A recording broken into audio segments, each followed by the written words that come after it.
और अगर उस नाम से अगर कोई अभी हम इसके बारे में कोई ये नहीं कहते, पर आरक्षण को खत्म करने की बात अगर कोई कहते हैं तो हम उसका विरोध करते हैं कि आरक्षण का विरोध नहीं होना, खत्म नहीं किया जाना चाहिए इसको। आज लेकिन एक दूसरा मैं एक बात कहना चाहूंगा, एक छोटी सी बात मैं कहना चाहूंगा सर, आपसे मेरा सवाल भी है। सवाल यहां पे ये है, मोहन भागवत ने जब बिहार विधानसभा चुनाव के दौरान ये वक्तव्य जारी किया था और उन्होंने खुले मन से कहा था कि अब वक्त आ गया कि आरक्षण की समीक्षा होनी चाहिए, जिसको लेकर के बीजेपी बैकफुट पे भी आई। बीजेपी ने यह तक भी कह डाला कि भागवत साहब का अपना एक विचार हो सकता है, उन्हें ऐसा महसूस होता होगा, लगता होगा, लेकिन बीजेपी आरक्षण खत्म नहीं कर रही है, ये कहा। लेकिन जब महसूस होता है और मालूम था कि बिहार जिसमें एक बड़ा तबका आरक्षित वर्ग का ही है और बड़ा नुकसान बीजेपी को हो सकता है, उसके बावजूद भी उन्होंने इस बात को रखी और लगातार अपनी बात पे मोहन भागवत टिके रहे कि बिल्कुल मैंने कहा, इसमें मैं कहां पीछे हट रहा हूं। वही वक्त जब 5 राज्यों के विधानसभा चुनाव के दौरान अगर मनमोहन वैद्य ये बात कहते हैं तो हमें इस बात को क्या स्वीकार नहीं करना चाहिए कि वास्तव में राजनीतिक स्वार्थ कम से कम आरएसएस का तो नहीं है कि ऐसे वक्त वो ये बात कह रहे हैं जो खुले मन से, कि जिसका कल अलग प्रभाव हो सकता है, इसके राजनीतिक मायने भी निकाले जा सकते हैं। करेंगे तब ये बात नहीं करेंगे साहित्य सम्मेलन में। आपसे आना चाह रहा हूं, ऐसे वक्त अगर एक कहा है मनमोहन वैद्य ने तो ये तो महसूस करना चाहिए कि उनका कोई राजनीतिक स्वार्थ तो नहीं है, जब मालूम है कि कल इस बात का राजनीतिक फायदा दूसरे राजनीतिक दल ले सकते हैं, हंगामा मच सकता है। नहीं, जिस तरह की राजनीतिक परिस्थितियां अन्य राज्यों के अंदर में चल रही है, हाँ, तो कुछ ऐसे तबके हैं जिन उनको ऐसा लग रहा है कि पॉलिटिकल कंक्लूजन्स कि इसकी वजह से उनके वोट के अंदर में जो संरचना बनी हुई है, हाँ, उसके अंदर उनको कुछ फायदा होने की, वो साहित्यकारों के बीच में बोल रहे हैं। पंजाब साहित्यकार का कोई वोट नहीं होता, मेरी बात समझो आप। अब यहाँ पर बात नहीं करेंगे पंजाब के अंदर, आप जहाँ पे बात करेंगे वो अलग रेफरेंस है। उत्तर प्रदेश बड़ा तबका दलितों का आरक्षित बोल रहे हैं क्या विचारक, ये चुनाव की बात इन्होंने की। हाँ, मैं इसी वजह से तो राजनीतिक करते हो इसलिए कह रहे हैं। राजनीतिक वातावरण जिस तरह का आजकल चुनाव का चल रहा है उसके अंदर में अगर इन्होंने बात कही है, अभिव्यक्ति की आजादी है। एक बार हाँ, छंगानी साहब कह रहे हैं, हाँ जी बोलिए। तो ऐसी परिस्थिति के अंदर उन्होंने बात अगर कही है तो निश्चित रूप से कोई न कोई पॉलिटिकल दृष्टिकोण है कि जहां उनको इसके पीछे भी जब मालूम है कि पंजाब, गोवा, मणिपुर, नहीं वो आरएसएस कोई पॉलिटिकल पार्टी, उत्तर प्रदेश, वो आरएसएस, उत्तराखंड, एक बड़ा तबका जहां आरक्षित वर्ग का निवास करता हो जी। अब ऐसे बोलने लग जाओ, अब हर बार बात मत बदलो, उसी बात का जवाब देना है। बीजेपी में क्या फर्क है? कोई तो अभी भी आपको लगता है कि इसके राजनीतिक मायने, राजनीतिक लाभ के लिए मनमोहन वैद्य ने ऐसा कहा होगा? इसके राजनीतिक प्रतिफल निकलेंगे निश्चित रूप से। चलिए सुनील शर्मा साहब के पास में जाना चाहूंगा। सुनील जी, ऐसे वक्त जब बिहार चुनाव के अंदर अगर वास्तव में उसका असर पड़ा है तो मोहन भागवत के उस कथन की वजह से बीजेपी को बड़ा खामियाजा उठाना पड़ा हो, और अब 5 राज्यों के विधानसभा चुनाव के ठीक पहले, जिसमें पहले चरण की अधिसूचना जारी भी हो चुकी है, आरक्षण को खत्म करने की अगर वकालत कर रहे हैं मनमोहन वैद्य, तो क्या लगता है राजनीति से प्रेरित है? नहीं, देखिए 2 बातें आप समझ लीजिएगा कि ये उनकी वर्णाश्रम जो व्यवस्था है उसके लिए प्रतिबद्धता है, इसको आप समझिएगा। आप पहले दिन मनोवाद की झलक दिख रही है, वर्णाश्रम कह रहे हैं उदाहरण। आप सुन लीजिए, आप जवाब देना अच्छे से, पहले उनको सुन लीजिए। हाँ बोले बिल्कुल बोलिए। देखिए, मैं आपको बहुत पहले से थोड़ा सा ले जाना चाहता हूँ। गुरु गोलवलकर ने एक किताब लिखी, we and our nationhood define. उस किताब को आप पढ़िए, जो इनका एक फिलोसफिकल डिस्कोर्स है कि भाई what sort of nation they want to build, क्या कैसा देश बनाना चाहते हैं, और उस देश के अंदर कौन से प्रथम श्रेणी के नागरिक होंगे, कौन से द्वितीय श्रेणी के नागरिक होंगे, कौन से तृतीय श्रेणी के नागरिक होंगे, और किन नागरिकों का अधिकार ही नहीं होंगे। तो कहीं न कहीं ये वर्णाश्रम जो व्यवस्था है उसके लिए उनकी एक प्रतिबद्धता है, जो बार बार वो रिट्रिएट करते हैं। उसको रिट्रिएट करके उसके कोई बेनिफिट्स भी, आप ये मत मान लीजिएगा कि उसके नुकसान ही है। राजनीतिक रूप से उसके ये फायदे हैं, वो आपको बता देता हूं मैं, कि उत्तर प्रदेश का जो मैदान है, जिसके बारे में वो स्पष्ट मानते हैं कि 19-19 का सेमीफाइनल है, इसके अंदर बहुत सारे वोटों का ऑलरेडी डिसीजन हो चुका है। दलित वोट वहां बसपा के साथ है। आपका जो ओबीसी का जो यादव एंड मुस्लिम जो तबका है वो बहुत बड़ी मात्रा में कांग्रेस और सपा के साथ है, और दलितों का भी बड़ा हिस्सा जो अति दलितों का है वो कांग्रेस के साथ है। तो अब वहां वो ईमानदारी की बात है, किसको सबसे ज्यादा आकर्षित करना चाहते हैं? वो सवर्ण जातियों को आकर्षित करने का एक तरीका है। बट प्रश्न एक है, वहां भी केवल वो पाखंडी कर रहे हैं, क्योंकि एक बोलेंगे हम करना चाहते हैं, दूसरे बोलेंगे मेरे जीते जी नहीं होने दूंगा। तो वहां वो एक लोग कंफ्यूज करिए। देखिए, एक मैनेजमेंट के अंदर एक सब चीजों लोअर कैटेगरी का मैनेजमेंट होता है वो होता है मैनेजमेंट बाय कंफ्यूजन। ये मैनेजमेंट बाय कंफ्यूजन है कि इनको ये कह दीजिए कि आपको करेंगे, इनको कह दीजिए ये करेंगे। ये केवल मैनेजमेंट बाय कंफ्यूजन है। और बीजेपी का बिहार में भी डिबेकल इसीलिए हुआ है, वो बिहार के अंदर जो बुरी तरह पिटाई हुई है वो इसीलिए हुई है क्योंकि वो मैनेजमेंट बाय कंफ्यूजन करना चाह रहे थे। उन्हें ये बात समझना पड़ेगा कि 2017 के अंदर भारत का मतदाता इतना मैच्योर है कि वो मैनेजमेंट बाय कंफ्यूजन से आपसे कंफ्यूज नहीं होगा, वो कंफ्यूज नहीं होगा, वो बिहार में कंफ्यूज नहीं हो, यह भी नहीं कंफ्यूज। मतदाता पे हम सवाल नहीं खड़ा कर सकते। का समीकरण ऐसा है कि उनको मालूम है कि हमको दलितों के वोट नहीं मिलने वाले, वो मायावती के साथ जाएंगे या कांग्रेस में जाएंगे। अब वोटों को कंसंट्रेट करने के लिए किन जातियों के ऊपर में ज्यादा जोर दिया जाए तो ब्राह्मण, बनिया और ठाकुर, तो इन तीन जातियों को अगर हम अपने साथ में लामबंद कर लें तो पॉलिटिकल फायदा हमारे को यूपी के अंदर मिल सकता है। बाकी राज्यों के चुनाव के अंदर में उनको ज्यादा चिंता नहीं है। चिंता अगर उनको कहीं है तो यूपी के चुनाव की है, और यूपी के चुनाव के अंदर में अगर इन तीन जातियों का अगर आरक्षण का विरोध अगर करते हैं तो उनको फायदा इसलिए हो सकता है कि ये स्वर्ण जातियां जो है बहुत सारे लोग इसके अंदर में नहीं 11% ब्राह्मण है वहां पे, आप मानिएगा 11% ब्राह्मण है, 4% वहां ठाकुर है, वहां पे 8% करीब बनिए हैं, तो ये 25% का एक जो स्टार्टिंग जो वोट उनको थ्रस्ट मिलता है उससे वो सरकार में आ सकते हैं। ये टोटल मिला के 22-23% है। तो उनको ये लग रहा है कि माई समीकरण के अंदर जो मुस्लिम यादव और अति दलित वाला जो समीकरण है उसके अंदर वह कांग्रेस और सपा गठबंधन के पास लगभग 30% वोट है।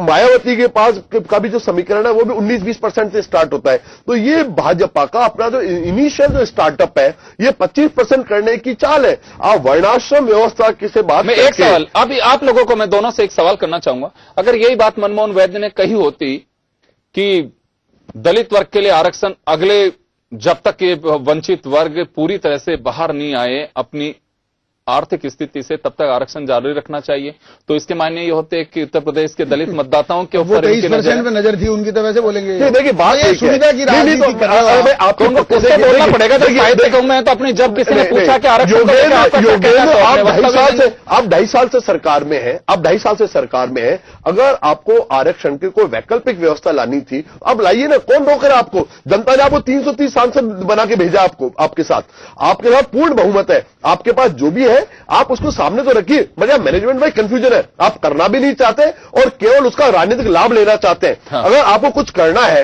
मनमोहन वैद्य को या मोहन भागवत को, मोहन भागवत ईमानदारी की बात है वो कंट्रोलिंग उनका रिमोट है, क्यों नहीं वो बात कहते हैं नरेंद्र मोदी को भैया आप इंप्लीमेंट कीजिएगा, करिए ना, आप करिए ना, आप करिए। नहीं, प्रश्न एक है कि आप करना चाहते हैं, नहीं करना चाहते, करना चाहते हैं, इसके बारे में आप कुछ कंफ्यूजन लोग कंफ्यूज करके केवल येन केन प्रकारेण, जब राम मंदिर के मामले में आपने पूरे 20 साल आपने कंफ्यूज करके लोगों को वोटों की लहलाती आप लहलाती फसल काटने में इंटरेस्ट। आपने एक बात कही है कि वो पूरी तरह से रिमोट संघ के हाथ में है, नरेंद्र मोदी वहीं के अपने प्रचारक रहे हैं, उनसे कह सकते हैं रोज डायलॉग होता है। लेकिन जब मनमोहन वैद्य से बात पूछी भी गई, जो आपका सवाल है पूछा गया वहां पे, और जब पूछा गया तो उसका उत्तर भी उनका यही था कि हमारा दखल नहीं है उसमें। देखिए यही उनकी ये वितांडा है, ये पाखंड है, ये वितांडा, ये पाखंड है, और ये क्या शब्दजाल बुनते हैं, ये भ्रमित करते हैं, और ये जो भ्रम का जो वातावरण बनाते हैं उसी के कारण है कि कलई बहुत तेजी से खुल रही है, बहुत तेजी से कलई खुल रही है, पूरी जनता समझ गई। जाते जाते आप लोग ये भी बता दीजिए कि जनता को सावधान कैसे रहना अगर ये भ्रम की स्थितियां हैं तो। देखिए जनता के लिए सबसे इंपॉर्टेंट बात है कि साहित्य का भी यही उद्देश्य है कि एक वैज्ञानिक दृष्टिकोण पैदा हो, एक ये दृष्टिकोण पैदा हो। आपके इन आरोपों का जवाब देंगे मनीष पारिक साहब, समय का अभाव है। मनीष जी अभी आपने सुना, छंगानी साहब को भी सुना, और पर जिन मामलों को लेकर के आगे बढ़े थे उनमें विफलता हो गई है। चलिए समय कम, एक बार मनीष जी को बोल लेंगे। मनीष जी, एक तो कहा है कि हमारा कोई दखल नहीं है बीजेपी के अंदर संघ का, और दूसरा आरक्षण को लेकर के जो उन्होंने कहा है कि खत्म होना चाहिए। ऐसे वक्त पे एक बार फिर एक आरएसएस के नेता का अगर बयान आता है तो इसके राजनीतिक खामियाजा भी उठाना पड़ सकता है बीजेपी का। जी मैं आपको यही कह रहा हूं कि आरएसएस एक पॉलिटिकल पार्टी नहीं है। जो आरएसएस के विचारक हैं उन्होंने खुद ने कहा ये मेरा विचार है, आरएसएस का विचार वो नहीं बोल रहे हैं। 2 बात। तीसरी बात ये है कि जो कोई पॉलिटिकल ये गुणा भाग कर रहे हैं, जोड़ कर रहे हैं, वो तो ये कर रहे हैं, उनके मन में तो बात ही नहीं है।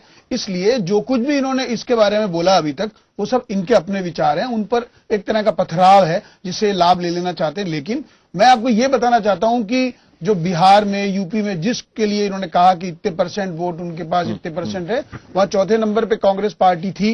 ये सब जानते हैं। कम्युनिस्ट पार्टी वहां थी ही नहीं, ये सबको पता है ही नहीं वहां। तो मैं ये कहना चाहता हूं, जो वास्तव में वहां के कोई नुमाइंदे हैं वो ये बात बोले तो हम समझ सकते हैं। अब वहां की बात को अपने कयास में, अपनी भाषा में इस्तेमाल करो आप, और उसका इस्तेमाल उनके अहित करने के लिए करो जो यहां पर मौजूद नहीं है। तो मैं ये कहना चाहता हूं कि इस बात का कोई तथ्य से जुड़ाव नहीं है। जिस बिहार की बात ये बार बार कर रहे हैं, ये जो गठबंधन है, ये जो लालू चारा घोटाले में जेल में थे, ये जो 21 साल का उप मुख्यमंत्री है, उनका लड़का 22 साल 25 साल का, तो ये सब इसकी जिम्मेदारी लेने को तैयार है ये। और अब जब यूपी में कुछ नहीं हो रहा है, तिवारी की आपने जिम्मेदारी, एनडी तिवारी की जिम्मेदारी आपने ले ली ना। चले मैं माफी मैं रोकना चाहूंगा, मैं कहना चाहता हूं रह गई है एनडी तिवारी की जिम्मेदारी और इनके जयपुर लिटरेचर फेस्टिवल में आरएसएस का यानी कि सैफ्रॉन कलर भी अब की बार देखा गया है। पहली मर्तबा 10वें लिटरेचर फेस्टिवल में देखा गया है और वहां पे खुलकर के अपनी विचारधारा को रखा गया और अपने जो भी सवाल थे उनके जवाब भी दिए गए, जिसमें आरक्षण का भी एक मुद्दा, राजनीति में दखल आरएसएस का, उन तमाम पहलुओं को वहां जो श्रोता बैठे हुए थे उन्होंने छूने की कोशिश की और मनमोहन वैद्य और दत्तात्रेय उन्होंने खुलकर के उसका जवाब भी दिया है कि जो जवाब उनके हो सकते थे। खैर, लेकिन आने वाले वक्त में जैसे कि हमारी चर्चा के दौरान ये बात निकल करके आई कि आरक्षण को खत्म करना चाहिए, ये आने वाले दिनों के अंदर बेशक मनमोहन वैद्य साहब ने निजी बयान बताए हों, लेकिन 5 राज्यों में विधानसभा चुनाव में यह राजनीतिक मुद्दा बन सकता है, इससे इनकार नहीं किया जा सकता। लेकिन सवाल अभी भी यह है कि क्या वास्तव में साहित्य के इस महाकुंभ में जहां अभिव्यक्ति की आजादी है, कहीं ऐसा तो नहीं सरकारों के असर में वो गुम होती जा रही है? यह सवाल वो सवाल है जो महाकुंभ के उन गलियारों में अछूता नहीं है और हर किसी के जहन में खड़ा भी हो रहा है। चलिए, बहुत बहुत शुक्रिया आप सभी का। खास खबर में बस इतना ही। दीजिए इजाजत, नमस्कार।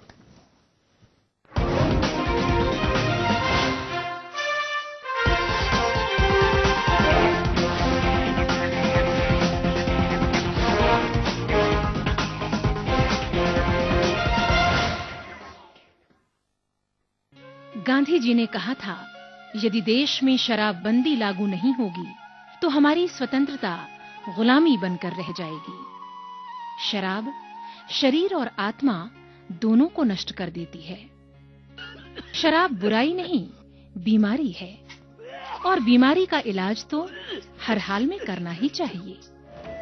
तो आइए 21 जनवरी को हम जुड़कर नशा मुक्ति अभियान को सफल बनाने के लिए एक ऐसी विशाल मानव श्रृंखला बनाएं जिसे कोई भेद नहीं पाए। 21 जनवरी को पूरे बिहार में एक समय में एक साथ हजारों किलोमीटर की मानव श्रृंखला होगी और हम लोगों का लक्ष्य है कि इसमें 2 करोड़ हमारे बिहार वासी भाग लेंगे। मैं आपसे आग्रह करूंगा, मानव श्रृंखला के इस कार्यक्रम में शरीक होइएगा। सूचना एवं जनसंपर्क विभाग, बिहार सरकार द्वारा जनहित में जारी। बच्चन जी। हाँ बोलिए बच्चा जी। आपकी एक फिल्म मर्द थी ना? हाँ थी। मर्द वही आता है ना जो गुंडे को उठा उठा के पटकता है, उन्हें फेंकता है। अरे नहीं यार, मर्द वो होता है जो परिवार की रक्षा कर सके, उन्हें सुरक्षित रख सके, वो मर्द होता है। अच्छा, सुरक्षित रख सके? हाँ। वो देखो वहाँ, वो, और जो लोटा लेके खुले में शौच करे। ओ पहलवान जी, कहाँ भैया? खुले में शौच करना कोई मर्दानगी का काम नहीं होता है, इससे तो सिर्फ बीमारियां फैलती हैं। अरे घर के अंदर शौचालय बनाइए, वहाँ शौच कीजिए, अपने पूरे परिवार को बीमारियों से बचाइए। और अब तो स्वच्छ भारत अभियान के अंतर्गत भारत सरकार भी घर के अंदर शौच बनाने के लिए मदद कर रही है। तो आप भी घर में शौचालय बनाइए, खुद भी जाइए, परिवार को भी उसमें ले जाइए। और जब बच्चा समझ सकता है तो आप भी समझ जाइए, वरना उठा के पटक देंगे आपको, बोले दे रहा है।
गई भूल।